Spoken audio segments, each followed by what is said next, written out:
Most of us don't manage to do everything we want to do in any given day. We only have a certain amount of time and energy, so some things inevitably get left behind.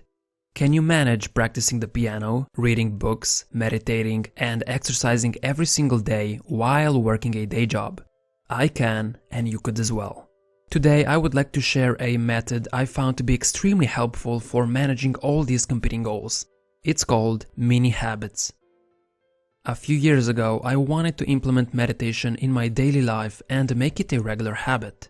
So I told myself, from now on, I'll do 20 minutes of meditation every single day. Unfortunately, that didn't work out as I had hoped. Often I couldn't even bring myself to start meditating, let alone do 20 minutes of it. I would make excuses like, I have to be somewhere else in 20 minutes, I don't have time to meditate now. So I didn't meditate that day for even 1 minute. Then I would often feel bad the next day and I would say to myself, okay, now I'll make up for it and do 40 minutes today. Yeah, that also didn't work out. But then I decided to switch it up a bit. Instead of having such high expectations of myself, I decided to make my meditation practice as easy as possible. I reduced the time I wanted to meditate from 20 minutes to 2 minutes. This way, no matter what happened in my day, I could achieve my meditation goal. It didn't matter how tired or how busy I was, I could always find 2 minutes somewhere in my day, so there were no excuses. One of the biggest problems people have is that we expect too much from ourselves. And as a result of those high expectations, we sometimes don't get anything done. You might expect to go to the gym and work out for 1 hour. But what happens when you only have 40 minutes to spare? Most people wouldn't go to the gym at all because their goal is to exercise for 1 hour. So instead of getting 40 minutes of exercise, they settle for 0 minutes instead. Their high expectations are preventing them from doing what they've set out to do. And that's the wrong approach. This is where the mini habits come in. Essentially, mini habits are habits where the expectation is so low that you can do them every single day without fail. And even someone who's depressed or stuck in a mental rut can find success. Remember all those activities I listed at the beginning? They were actually mini versions. When I said I do those activities, I didn't mean I do them for 1 hour each.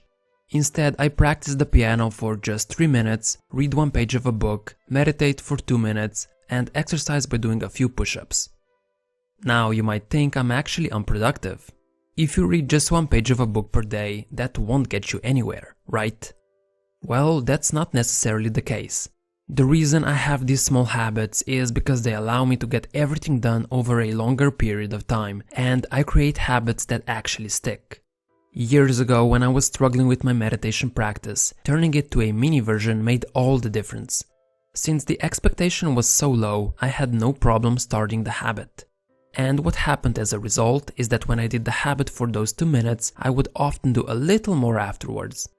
So ultimately, what ended up happening is I would sometimes do 20 minutes of meditation even if the goal was just 2 minutes. That's why mini habits work so well. If you don't feel like doing the habit that day, or if you're low on time, you just do the mini version.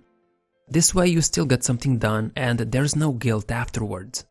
But often you will find that the mini version expands into a longer version.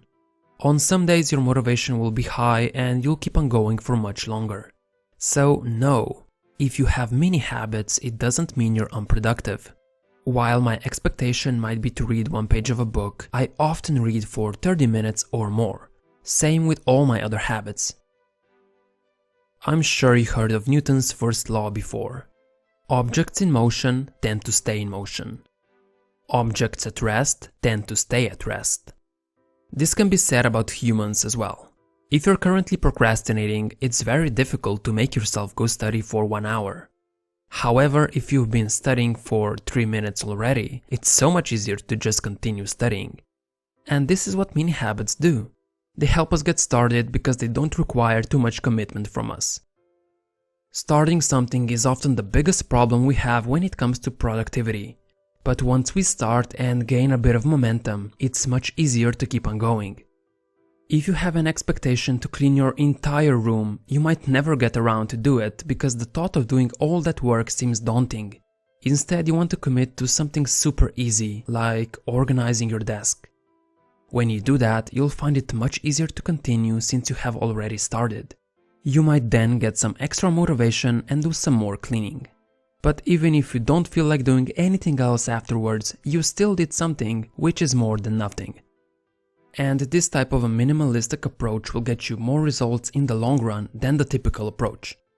A typical habit usually looks like this. You set a big goal where the expectation from yourself is high. The first few days go fine as you feel motivated. Then, whoopsie, you had to miss a day because something else came up. However, you managed to get another good day in. But again, life gets in the way and you had to miss 2 days in a row. And this continues on, until you can't bring yourself to do the habit any longer and it falls apart. Now, a minimal habit looks like this. You set a goal for yourself, but it's an extremely small goal and the expectation is low. So low, in fact, that it's super easy to do it every day. You always do a little, but sometimes you have time and energy to do more. And even if life gets in the way, you're able to do the mini version no matter what because it's so minuscule. Essentially, you never miss a day. So even after months, you're still going and continuing the habit. Basically, you commit to the minimum effort towards a goal, but make it highly frequent. And in the long run, mini habits pay off much more than typical habits.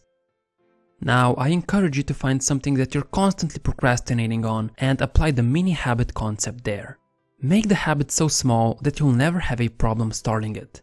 So whatever that might be, studying, building a business, exercising, writing, meditating, or cleaning, make the goal so small that you cannot fail. Study for 1 minute, do 1 push-up, read 1 page. Remember, objects in motion stay in motion. Motivation to continue will come after starting. Thanks for watching.